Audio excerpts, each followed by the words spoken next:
In the summer of 1757, in Wotton-under-Edge in Gloucestershire, an 8-year-old boy called Edward Jenner was taken to a place known as a pest house. He faced a horrific medical ordeal. For 4 weeks, he was starved and bled with leeches. Then the doctor got to work. He pressed dried smallpox scabs into the wound.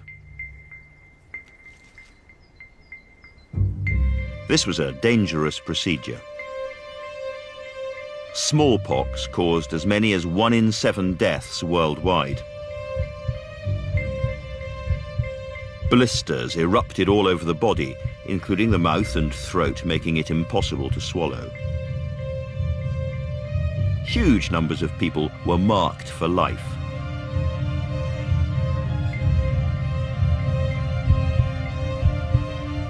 But the doctor was trying to help Jenner. Since ancient times all around the world, doctors had known that by infecting patients with a very small amount of smallpox, they could protect them against the full-blown disease. And it mostly worked. But there was a problem. It mostly worked. In some cases, apart from the fact that this was a very unpleasant process, the patient would get full-blown smallpox and all the scars and go blind or even die. So, with the best possible intentions, the doctors were gambling with young Jenner's life. And Edward Jenner was one of the lucky ones. He grew up to be an Enlightenment man, a country doctor with an inquiring mind.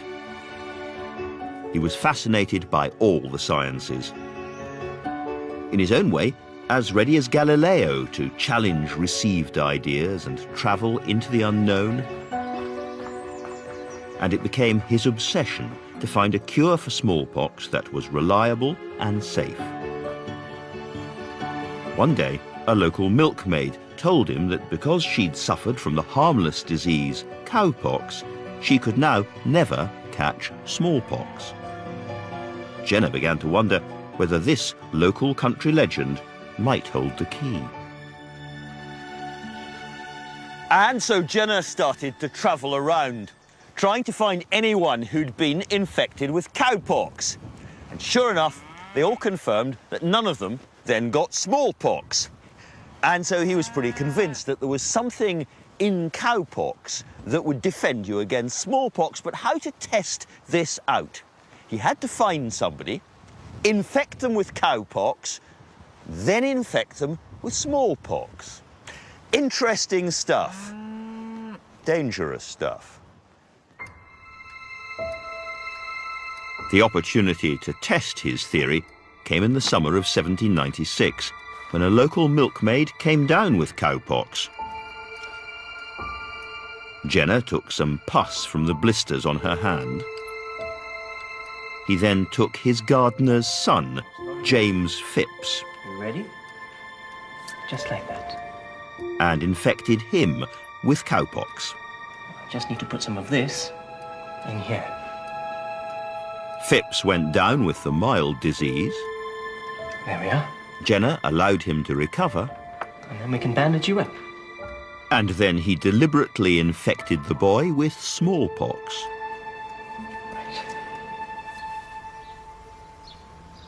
Now, these days, there are ferocious arguments about the ethics of using animals for medical experiments. In Jenner's time, simply snaffling a working-class boy and using him seems to have caused no comment at all. Luckily, young James recovered. He had achieved immunity. And so, in this house, there had taken place the world's first vaccination.